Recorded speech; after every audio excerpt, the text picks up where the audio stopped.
अध्यक्ष हैं लोकसभा के, दोनों राजस्थान से हैं। तो हम राजस्थानियों के लिए तो निश्चित तौर पे एक बहुत बड़ा एक राजनीतिक तौर पे अपनी पहचान बनाने का मौका मिला है।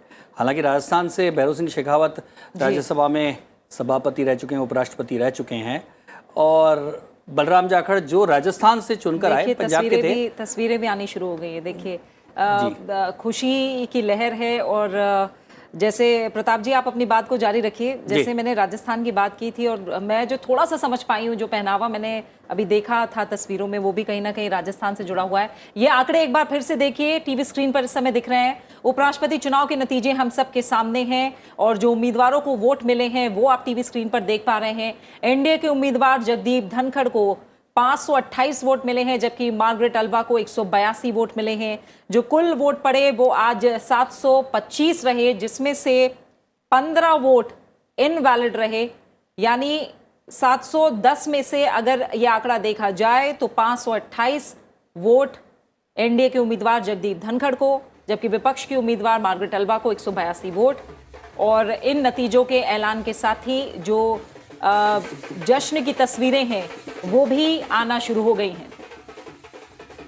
जी प्रताप जी। मैं यही कह रहा था कि राजस्थान के लिए तो खुशी की बात है ही। वैसे राजस्थानी तो जब भी देश का चुनाव होता है, कोई किसी अच्छे व्यक्ति का अचीवमेंट होता है तो खुश होता है, लेकिन जब उसका अपना धरती पुत्र होता है तो निश्चित तौर पर राजस्थानियों के लिए बड़ी खुशी की बात होती है। देखिए राजस्थान हर क्षेत्र में अपना पूरा योगदान देश को देता है, लेकिन जहाँ तक हम 70 साल 75 साल की राजनीति की बात करें, निश्चित तौर पे हम राजस्थानियों को कई बार ये लगता था कि हमारा जो ड्यू है वो कहीं ना कहीं राष्ट्रीय राजनीति में नहीं मिलता। लेकिन पिछले कुछ 7-8 सालों से एक दशक से कम ये देखने में आ रहा है कि राजस्थान भी राष्ट्रीय राजनीति में अपनी भूमिका अब बढ़ाता जा रहा है, तेज़ी से आगे बढ़ता जा रहा है। तो निश्चित तौर पर दीजिए, हमारे लिए तो खुशी की बात है। राजस्थान में इस समय खुशी का माहौल होगा। देखिए कई लोग इसे विशेष जाति से जोड़ देते हैं, लेकिन पूरे राजस्थान में इस समय ज़बरदस्त खुशी का माहौल है, क्योंकि एक तो धनखड़ जी का अपना व्यक्तित्व ही ऐसा है। दूसरा, राजस्थानी जितनी बात होती है जातिवाद की उतनी नहीं, लेकिन एक कोई राजस्थानी का अचीवमेंट हुआ है तो हाँ बिल्कुल, गहलोत जी को खुशी तो कम से कम भी खुश हो रही है। बिल्कुल उनको ये खुशी होगी कि एक आदमी, क्योंकि आपको मैं बताऊं कि जो जगदीप धनखड़ जी के जो उनके रियल ब्रदर हैं वो गहलोत जी के बहुत ही निकट के सहयोगी हैं।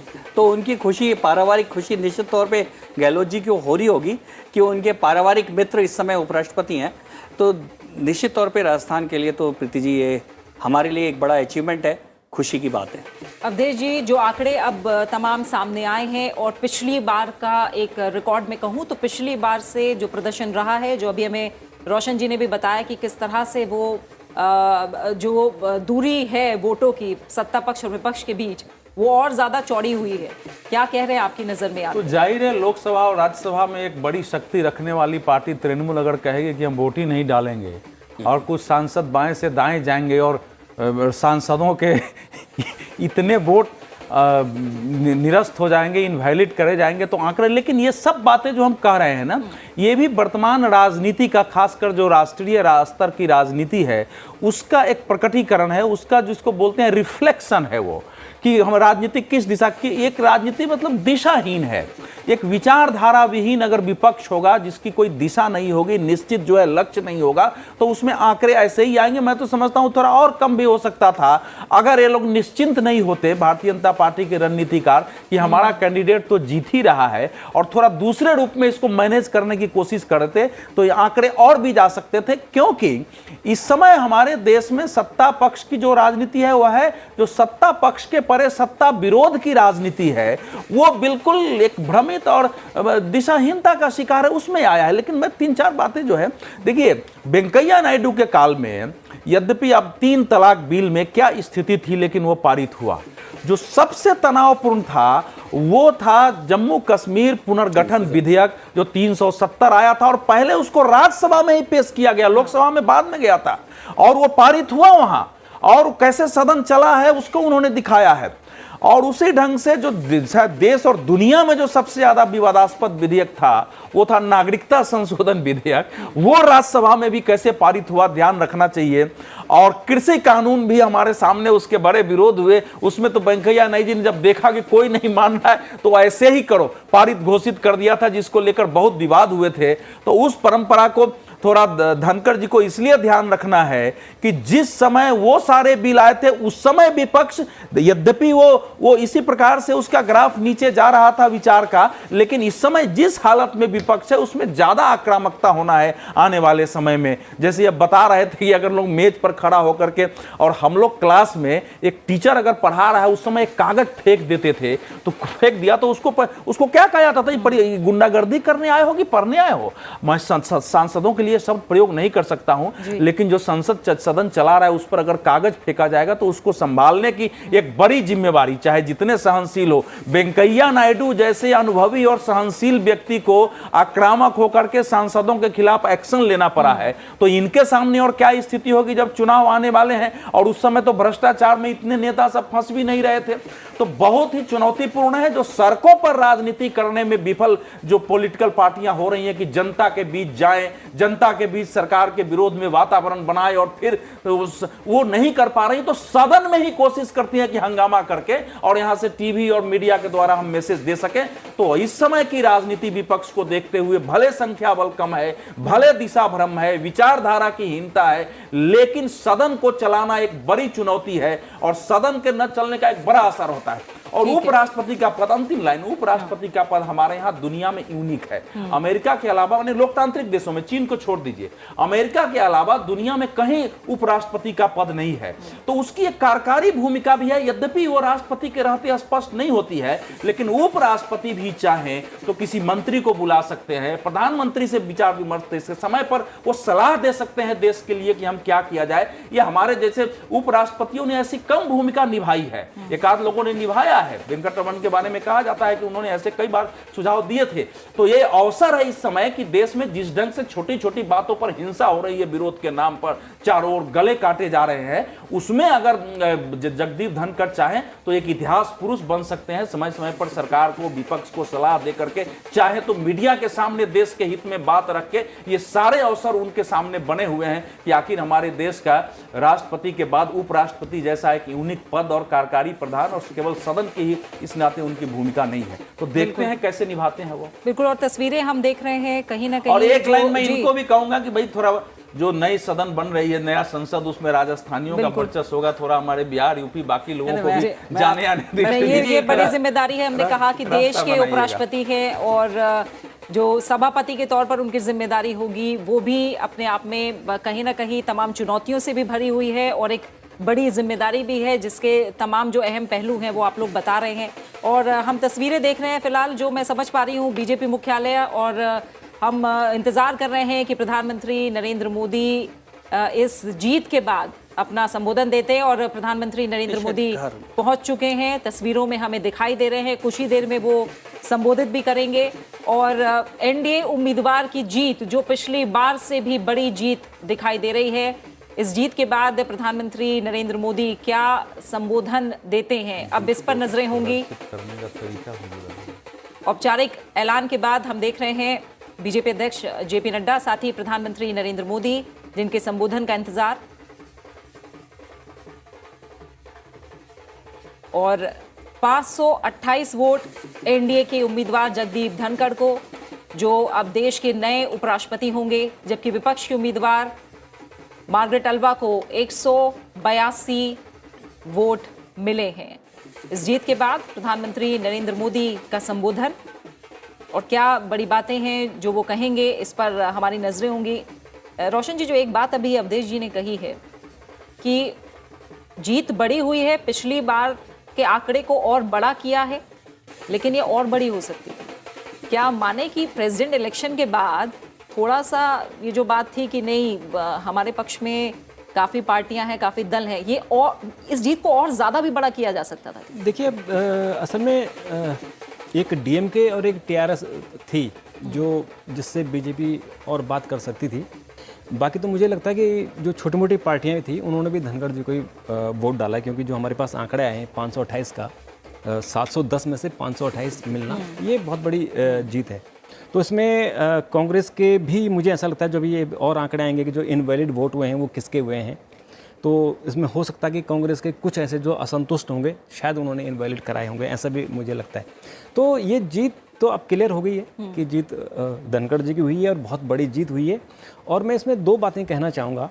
एक बात तो ये कि जो हम चुनाव जो रिजल्ट आने से पहले बात कर रहे थे कि वो एक जाट समुदाय से हैं, राजस्थान से हैं, किसान पुत्र हैं, तो जो बीजेपी के बारे में कहा जाता था कि उन्होंने किसी जाट नेता को बड़े पद पर, एक संवैधानिक पद पर नहीं बिठाया है, तो वो उन्होंने एक काम किया कि एक जाट नेता को इतने बड़े संवैधानिक पद पे नंबर 2 जो पद है हमारे देश का वहाँ बिठा दिया है। और जब उत्तर प्रदेश के चुनाव हो रहे थे तो तब कुछ जाट नेता अमित शाह जी से मिले थे, तो उन्होंने यही बात कही थी कि भाई जो जाट नेता हैं आपके पास वो कम है। जगदीप धनखड़ जिनकी जीत पर मुहर लग चुकी है, ये कुछ समय पहले के विजुअल्स हैं, लेकिन आपको बता दें कि जगदीप धनखड़ से प्रधानमंत्री नरेंद्र मोदी मिलने पहुंचे हैं। अब ये जीत के ऐलान के बाद पहली मुलाकात होगी जगदीप धनखड़ जो कि देश के नए उपराष्ट्रपति होंगे उनकी और प्रधानमंत्री नरेंद्र मोदी की। प्रधानमंत्री नरेंद्र मोदी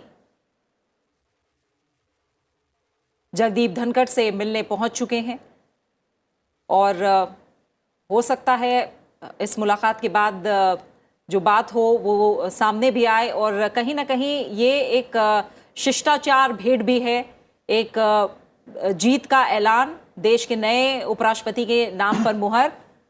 और 14वें उपराष्ट्रपति जगदीप धनखड़ जो कि एनडीए की तरफ से उम्मीदवार थे और अब उनके नाम पर मुहर लग चुकी है, वो देश के 14वें उपराष्ट्रपति होंगे। उनसे मिलने प्रधानमंत्री नरेंद्र मोदी पहुंचे हुए हैं। ये सीधी तस्वीरें हम फिलहाल देख पा रहे हैं।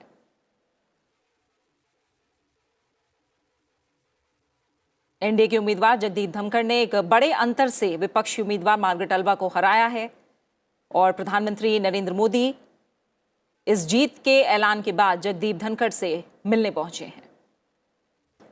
जगह जगह से जश्न की तस्वीरें भी आ रही हैं, खासतौर से तस्वीरें राजस्थान से भी हमें आता दिखाई दे रही हैं।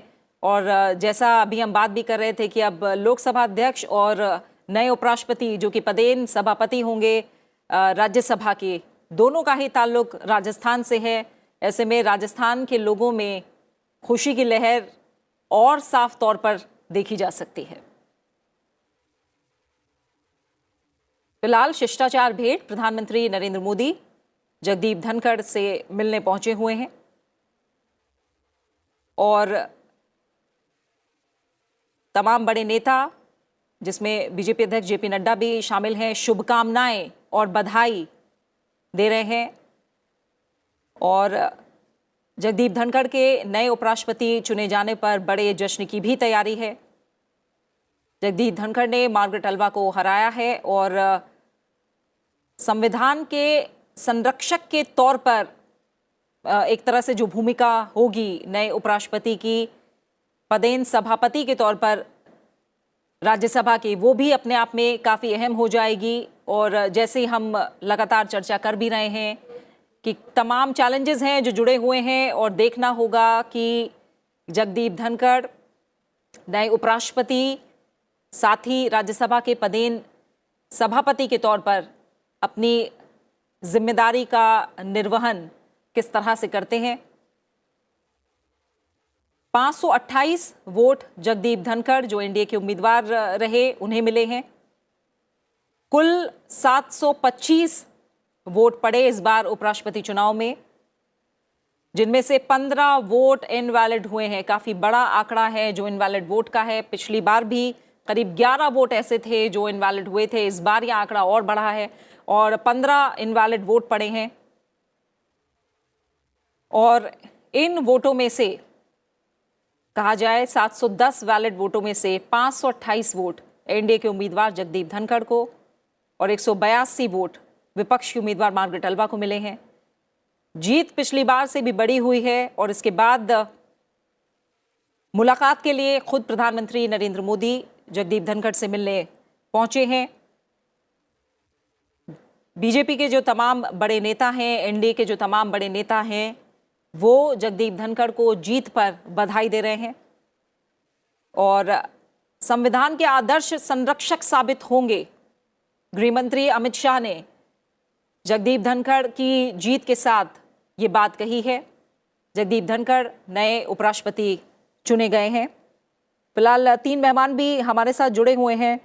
प्रताप राव जी, राज्यसभा की जिम्मेदारी को लेकर हम बात कर रहे हैं और जैसा अभी रोशन जी ने भी कहा, अवधेश जी ने भी कहा कि तमाम ऐसे मौके रहे हैं जब हमें दिखा है कि राज्यसभा की भूमिका और ज़्यादा अहम हो जाती है। वहाँ डिसिप्लिन की बात करें, डिग्निटी की बात करें, वो भी अपने आप में काफ़ी अहम हो जाती है। और जैसा मैंने कहा कि गृह मंत्री अमित शाह ने कहा है कि संविधान के एक अच्छे संरक्षक कहीं ना कहीं साबित होंगे जगदीप धनखड़। थोड़ा सा उनके व्यक्तित्व के और पहलुओं के बारे में अगर आप बताएं। हाँ बिल्कुल, ये निश्चित तौर पे, क्योंकि हम सब जानते हैं कि शायद भारत में सबसे आक्रामक मुख्यमंत्री ममता जी हैं।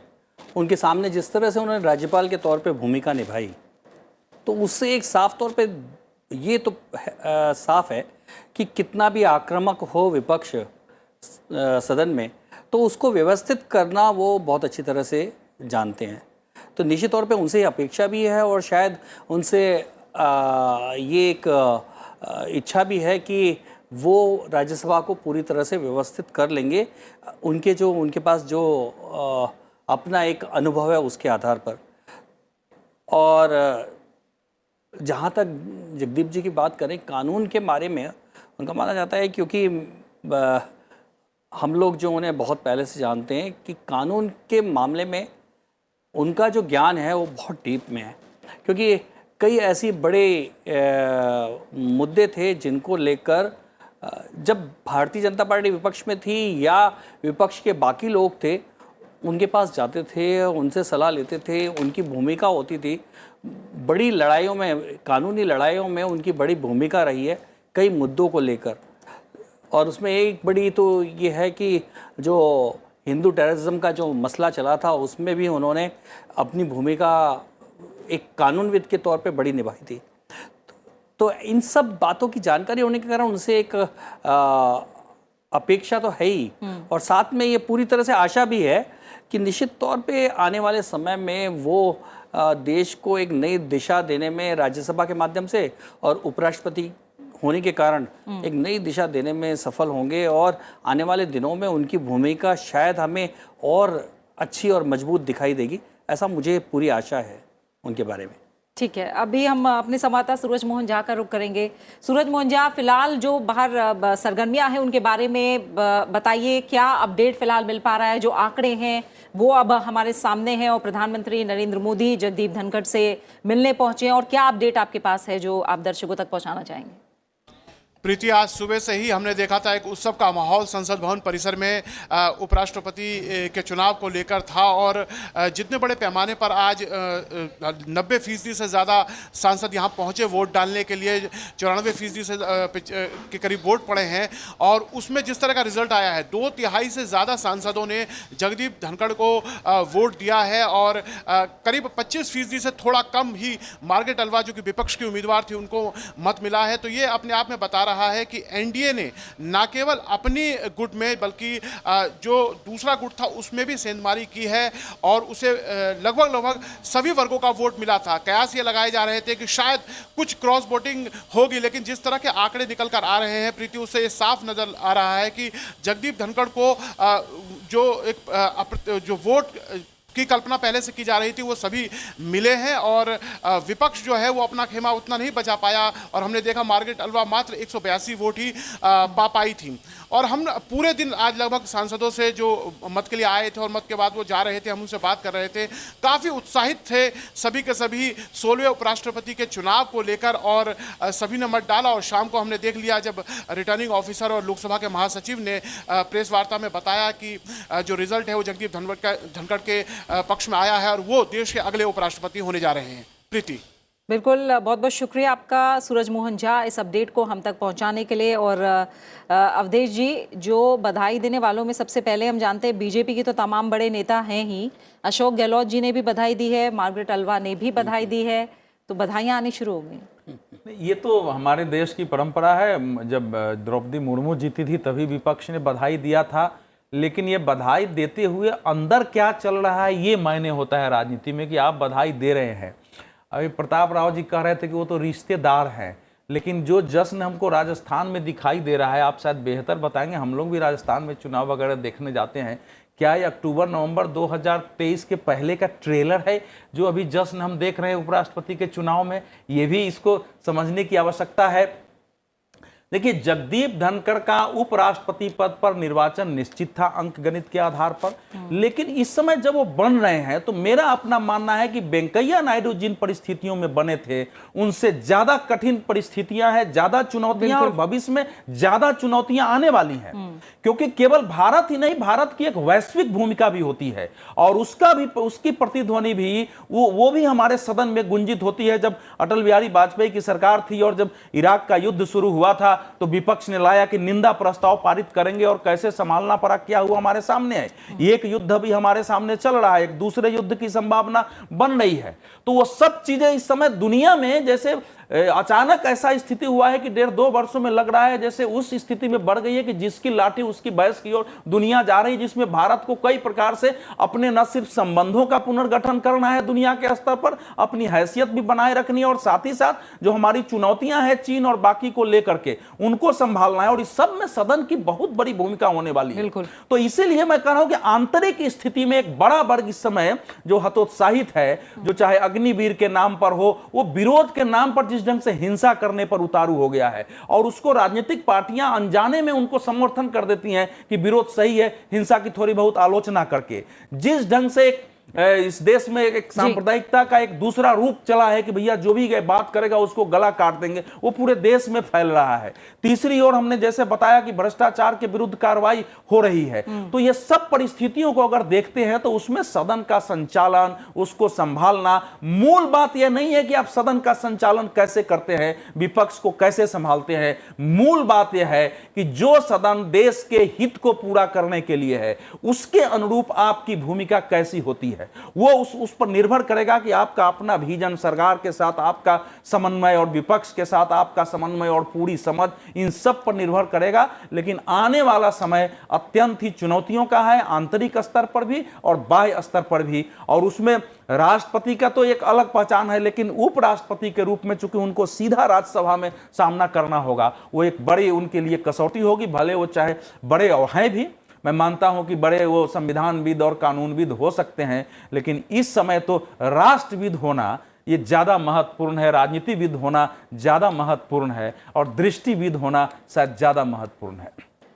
बिल्कुल, जगदीप धनखड़ देश के नए उपराष्ट्रपति होंगे और उनकी जीत के साथ ही जो तमाम बधाई और शुभकामना के संदेश हैं वो भी आना शुरू हो गए हैं। प्रधानमंत्री नरेंद्र मोदी देश के नए उपराष्ट्रपति जगदीप धनखड़ जी को बधाई देने के लिए पहुंचे हुए हैं। अब निर्वाचित elected vice president Jagdeep Dhankhar, जो कि 14वें उपराष्ट्रपति के तौर पर जल्द ही शपथ लेंगे, उन्हें बधाई देने के लिए प्रधानमंत्री नरेंद्र मोदी पहुंचे हुए हैं।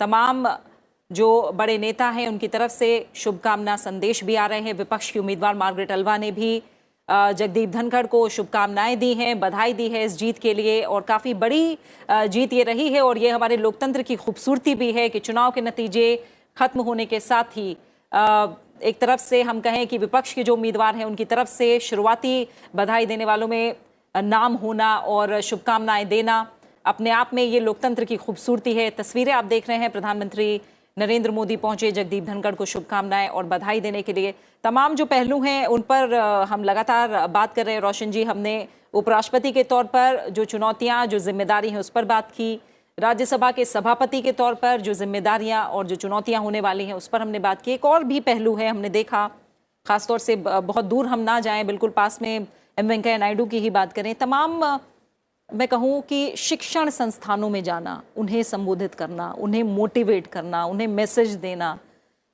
हल्के फुल्के अपना जो उनका अंदाज है उसमें भी कई गंभीर बातें कहना, ये जो रोल है एक उपराष्ट्रपति के तौर पर, ये भी कितना अहम हो जाता है?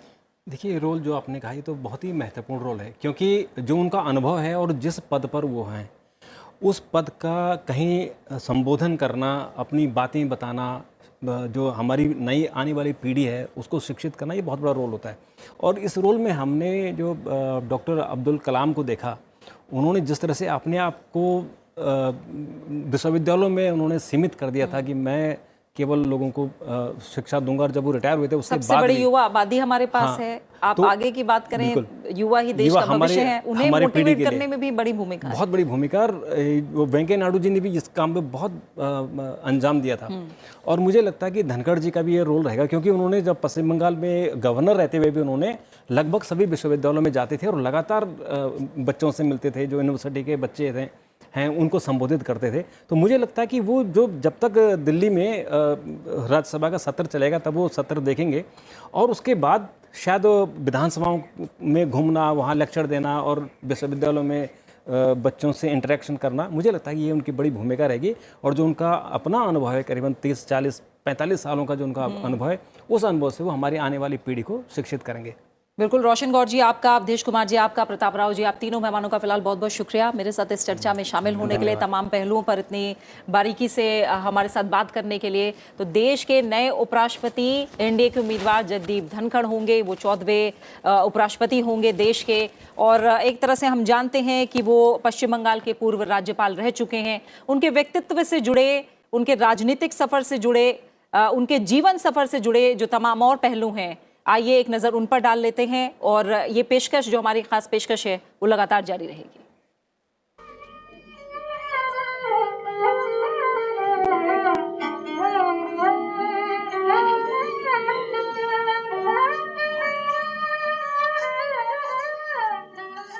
राजस्थान के झुंझुनू जिले के किठाना गांव में 18 मई 1951 को एक किसान परिवार में जगदीप धनखड़ का जन्म हुआ।